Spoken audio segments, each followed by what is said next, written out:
Okay, so for chapter 4, we have the chapter that is called Alternative Tools of Dispute Resolution.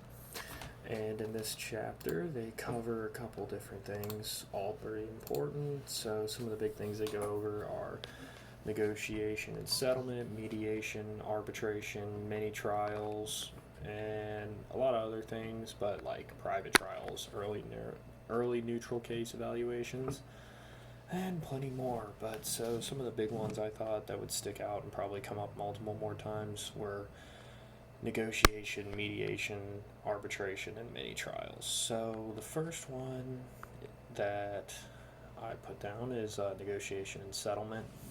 And this is a process by which the parties to a dispute come together informally, either with or without their lawyers, and attempt to resolve their dispute. So this is probably the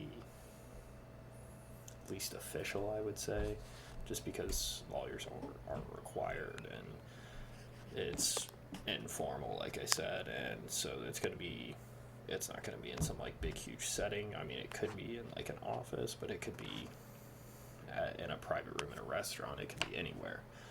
So this is one that I'm sure is used plenty, but probably gets the least results when it comes to solving actual problems. So the next one would be mediation, and this is a process in which the two disputants select a party, usually one with expertise in this disputed area, to help them reconcile their differences. And this is one you're probably going to see more often because a lot of times I don't think companies always want to go to courts to handle their problems because it ends up being more of an expense for a lot of companies, and some companies have lawyers that are on file, but I would say that this is still pretty common and probably a pretty big, not big, but gets a lot of usage in smaller businesses, but I'm sure it gets used in big businesses a lot as well.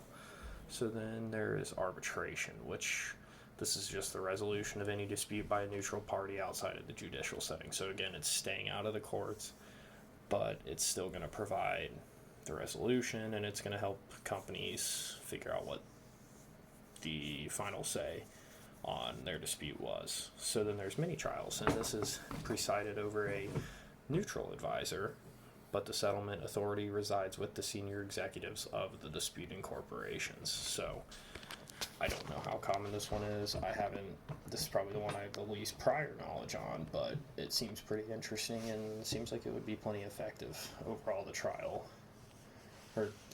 chapter just goes through different ways of finding resolutions and is an interesting, useful chapter.